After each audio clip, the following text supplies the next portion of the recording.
Hello and welcome, good people. Good to be back with you for another edition of our Perfectly Placed preview show.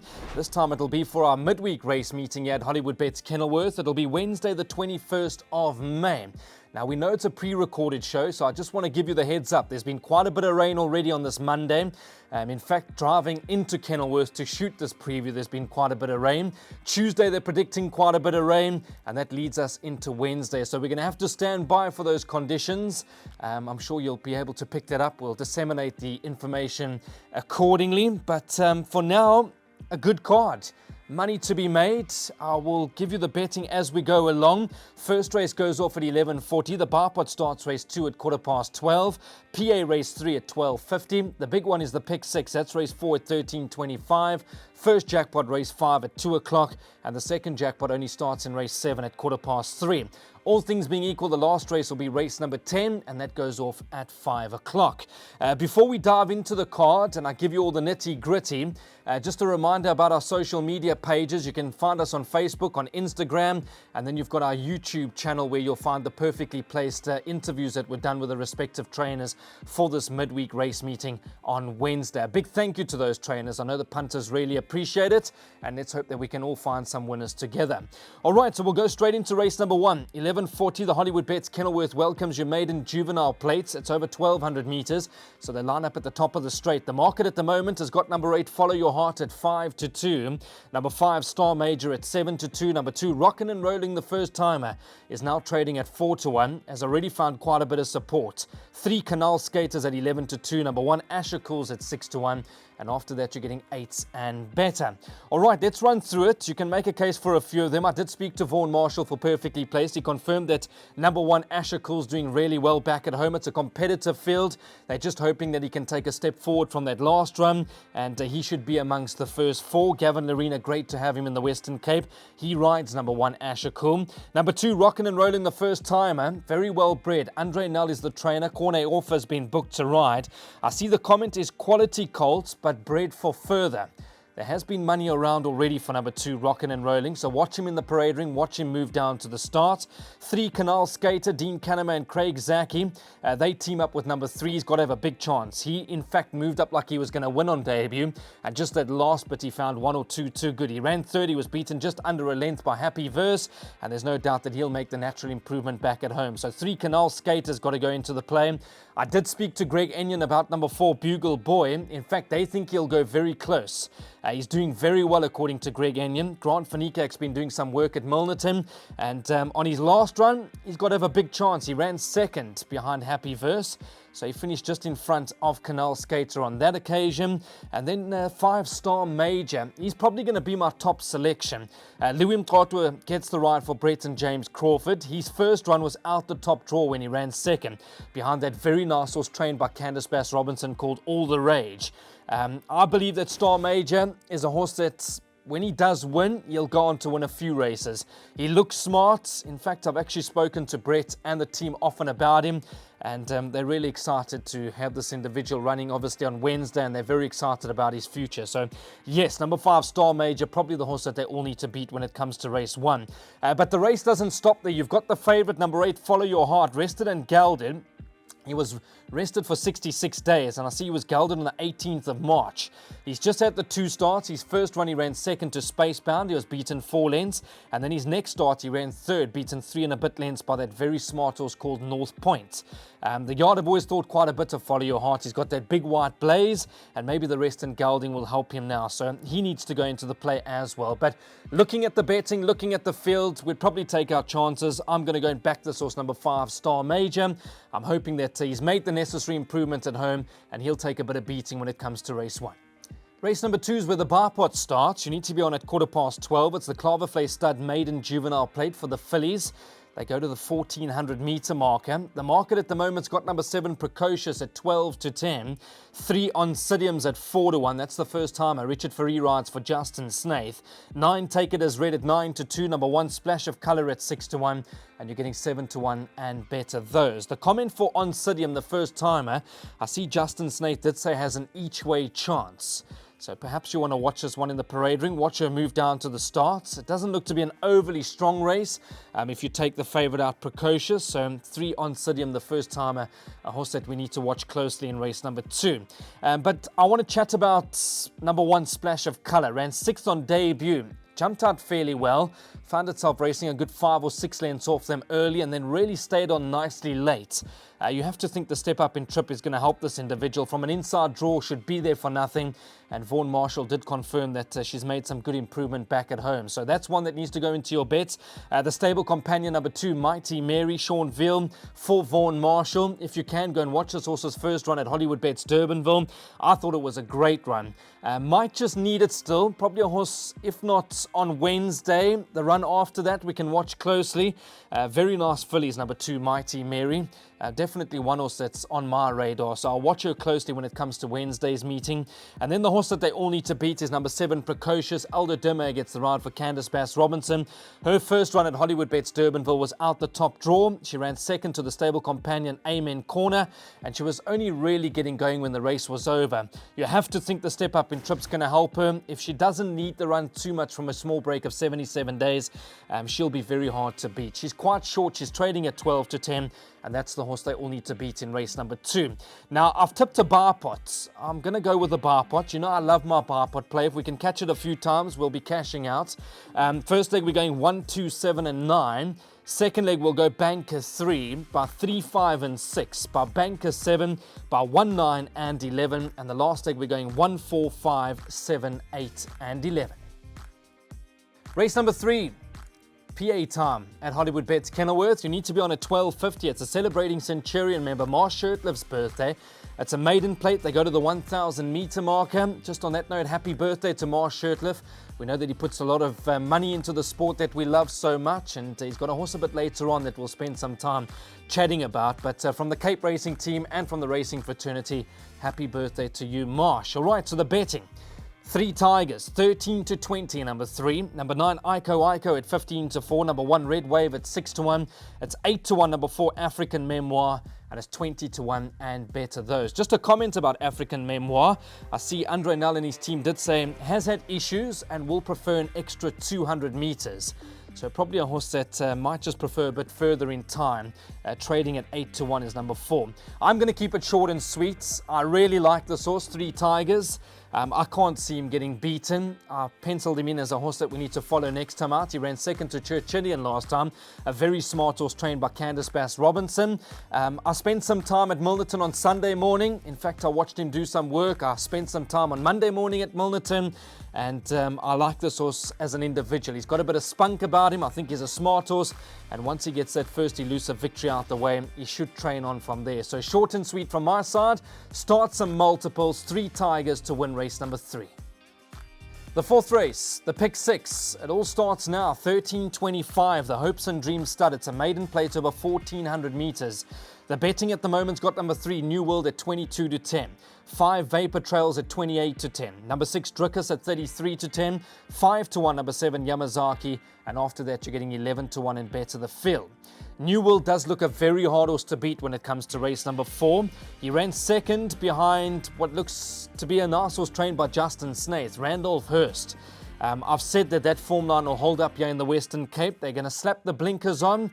And I think that's the trick when it comes to number 3, New World, on Wednesday afternoon. I believe Richard Fourie was very quick and alert to the task to try and get the ride. I spoke to Greg Enyon for Perfectly Placed. He confirmed that this horse is in a good space back at home. And from a good draw, you have to think that he'll be very hard to beat if he can build on that last performance. The dangers being number 5, Vapor Trail. You can't fault his form line. Gavin Arena's been booked to ride for Vaughan Marshall. He ran 4th, beaten just under 5 lengths by Gold Dust last time out. And then you've got Drickus, who did everything right last time out, and he got nailed on the post. He ran second to Father Christmas. I just think that the form lines of the 2-year-old of number 3, New World, are too strong for the older horses. I know it's not easy for 2-year-olds to take on older horses at this time of the year, but there's a bit of quality when it comes to number 3, New World. And I do make him very hard to beat. He opened up in the region of 3 to 1. He's already trading at 22 to 10.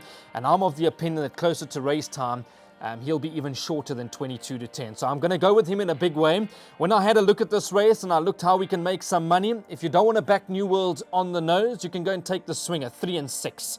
So 3 and 6 for me. The swingers, that'll be New World, as well as our good friend Drickus.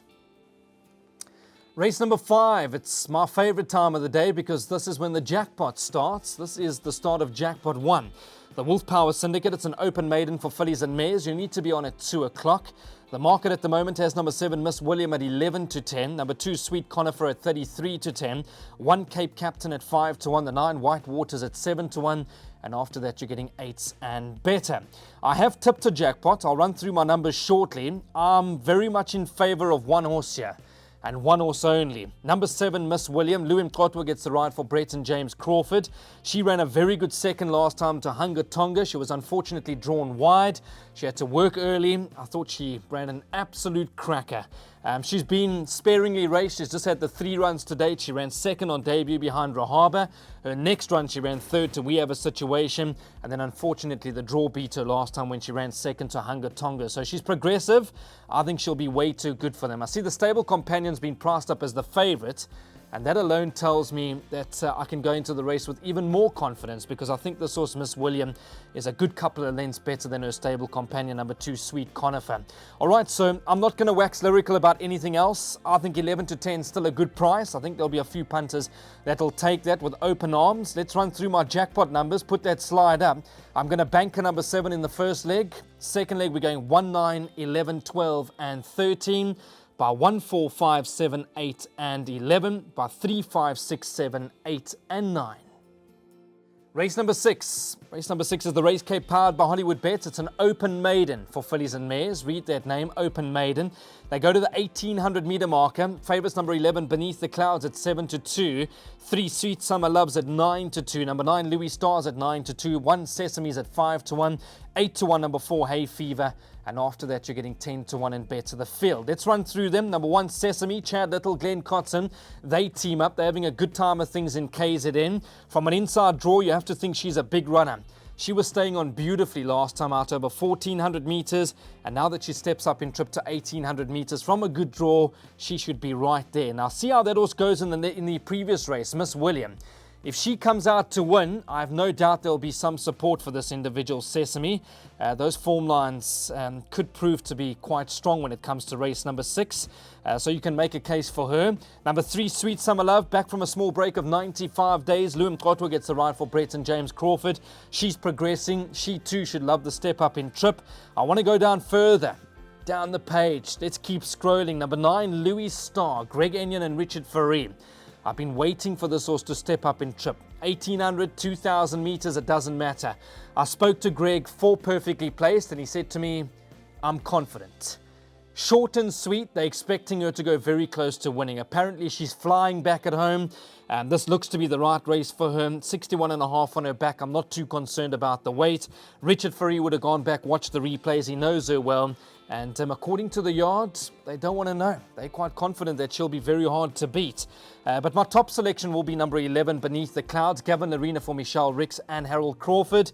She also looks to be in a good space back at home. She did everything right last time out. She ran second and she got nailed on the post. It was a masterful ride from Andrew Fortune on English Mistress. The 1,800 meter trip, no problem. I'm just not sure what the tactics will be. Will they go forward? Are they going to give her a chance?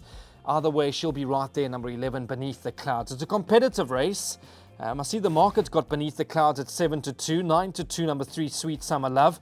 And then Greg Enyon will be smiling about the 9 to 2 on offer about number 9, Louis Star. And then even Sesame, if that form line gets franked in the previous race, 5 to 1, that could shorten up closer to race time. Now that I've looked at the race, what am I going to do? Beneath the Clouds for me. I think it's a decent price. Always great to have Gavin Arena on top. He'll be doing duty for Michelle Ricks, and that's going to be my each-way play. Race number 7, the start of Jackpot 2. Celebrating Centurion member Jonathan Snaith's birthday. It's a class 4 for fillies and mares over 1,800 meters. Happy birthday to Jono. I hope that along the way they have a few winners. And I'm sure Durban will be a big one for them. So happy birthday to Jono from the Cape Racing team. And of course from the racing fraternity. All right, race number 7. Let's have a look at the markets. How are they pricing them up? 5, Strawberry Thief at 4 to 1. 4, Tap Shoes at 9 to 2. Number 1, Lavender Bays at 5 to 1. 7, Golden Angel at 5 to 1. 11, Pentalinas at 5 to 1. And after that, you're getting 8s and better. Wow. You can make a case for so many of these horses. So what I'm going to do is keep it short and sweet on my end. I think tremendous value, 11 to 1, number 8, Lickety Split. That's tremendous value. If you can, go and watch her replay. She was mighty unlucky. She probably should have finished a little bit closer. I'm not saying she wins the race, but she found a bit of traffic up the lane and she was only working into the race when it was all over. JP van der Merwe knows her really well. She's got a wide draw. I'm not too worried about that. She likes to race for some cover. And if she's made the improvement back at home and the second run syndrome doesn't catch her out after a small break, I think she'll be right on top of them. I mean, 11 to 1, I can't believe my eyes. So that's going to be my each way play when it comes to race number 7. Just on another note, separate note, this is where the second jackpot starts. So if you want to get around the table with your mates, spend a few rand, you'll have to go wide in the first leg. Please don't leave out Lickety Split. Race number 8. This goes off at 15.50. It's a Sutendal Estate, middle stakes for fillies and mares. They go to the 1100 meter marker. 3, Babelicious is your 2 to 1 favorite. Number 6, Back at the George at 4 to 1. 7, Worldcraft at 9 to 2. Number 8, Pink Pigeon at 11 to 2 with number 9, Peace of Mind. And it's 10 to 1 and better those. So there's a few obvious choices when it comes to race number 8. You can make a case for number 3, Babelicious. Aldo Dume gets the ride for Candice Bass-Robinson. She races with the blinkers on. Last time out she ran 3rd. She's honest. She's certainly one of those fillies that you would need to include if you're taking swingers, trifectas, exactas. She's done nothing wrong. I'm sure Candice and her team are hoping that she can get that breakthrough when it comes to race 8. She's just been so consistent and she's done well for Team Valor, Barry Irwin, Mrs. Vanashri and Mr. Anand Singh. And there's no reason. In fact, I'm battling to find a reason why she isn't the horse that they all need to beat when it comes to race 8. But the horse that I really like is number 5, Winter Rainfall. I see she's a big price. She's at 14 to 1. Please do not leave this horse out of your play. She stayed on beautifully last time out behind her stable companion. Of course, Trip to Maputo came out to win that particular race. She ran 3 and a bit lengths behind the winner. She was held up for a number of strides at the back end of the field. When she happened to see daylight, she really got going beautifully. So this horse, Winter Rainfall, she's dropped even further in the ratings. I think 14 to 1's a massive price. I'm not saying she's a good thing, but I certainly believe that she'll be right on top of them. Corne Offer gets the ride for Candice Bass-Robinson, and she's probably going to be my each-way play when it comes to race number 8. It's not an easy race. You'll need to go wide, and that's why I've tried to find some value. The obvious selection is Babelicious, but I think her stable companion will be hunting just behind them, and she'll be working into the race smartly late. The penultimate race is race number 9. It's the Paul Diamant D Stakes. 16:25 is the off time. It's over 1200 meters. So we back up the straight for race number 9. Number 3, Champagne Mac at 7 to 2. 2, Royal Lithium at 4 to 1. 7, Becky Sharp at 4 to 1. 9, Electric Fields at 9 to 2. 6, Lovers Lane at 5 to 1. 8, True Horizon at 11 to 2. And it's 12 to 1 and better those. Now, these races you can run over and over and over, and you'll get a different result each time. Champagne Mac, he's been there, done that, got the T-shirt. He ran a great race last time out. Richard Ferree knows him really well. In fact, Pete Boerts has done an unbelievable job with number 3, Champagne Mac. So he's got to have a big chance. 61.5 on his back, but at this level, he's always competitive. I don't want to bore you. Like I said to you, these races, you can run over and over again and you'll get a different result each time. But I think I found some value. Number 6, Lovers Lane. 6 to 1 for the Social Squad Syndicate. They're having a good time of things in Durban. This horse has changed stables and has finally got a rest. 95-day rest, and I think that's going to be the key when it comes to Lovers Lane. He was obviously doing a lot of racing. He was on the boil for a long time, and he was just plodding in his races. I think this rest, freshen him up, change of stables, change of scenery. Gavin Lorena's been booked to ride off a rating of 55. I think he's off a winnable mark. 5, 6 to 1. I'll have some of that when it comes to race number 9, so that'll be my each-way play. Race number 10 goes off at 5 o'clock. This is where we close it off. The Hollywoodbets Bright Future, Class 4 for fillies and mares. We're back at the 1200 meter marker. The favourites, number 8, Pilot Flame at 5 to 1. 10, Miraculous at 5 to 1. 13, From a Distance at 11 to 2. 15 to 2, number 14, Maritzburg Memory. 8 to 1, number 6, Oktoberfest. And you're getting 10 to 1 and better the field. Now, if you got to the lucky last and you said to me, Brandon, we're in a bit of trouble, or hopefully on the other end, Brandon, we got a few rand to spend. What can we back in race number 10? I think Maritzburg Memory's got an outstanding chance. I did speak to Vaughan Marshall. He did confirm that she's doing really well back at home. She's a quirky customer, but Sean Veal's got to know her well. She was bumped up, I think, 4 points for that last win. She now races off a 74, but she was eye-catching last time out. She was a little bit slow into stride, and she picked him off one by one to win going away. So I'm not too concerned about the 4-point penalty. The only concern is that draw of 14 up the straight here at Hollywoodbets Kenilworth. We're just going to have to leave that to Sean Veal. He'll navigate a passage. He'll follow the speed. Hopefully the gaps open up at the right time and she'll be finishing like an absolute steam train. So that's my value play, my each-way play when it comes to the lucky last year at Hollywoodbets Kenilworth. But the race doesn't stop there. You can make a case for number 8, Pilot Flame. Des McLaughlin on Perfectly Placed did say that she's doing well back at home. Richard Free gets the ride. They're hoping for a good run. Miraculous, as honest as the day is long. She'll run her race. And then 13 from a distance, another filly that must be included into the play. She's drawn right next door to Maritzburg Memory, so they'll be making their run together. But it's a tricky race, race number 10. Even further down the page, a horse like Priscilla Maisie and Captain's Destiny, you can't rule them out for swingers, trifectas and quartets and even those exactors. All right, that's how we close it off. Thank you very much for watching. It is definitely a card where the exotics are going to pay some good money. Hopefully we found you some good value. Remember to go onto our YouTube channel. We'll chat again soon. Sit back, relax, enjoy the ride. We'll chat on Wednesday. Bye-bye.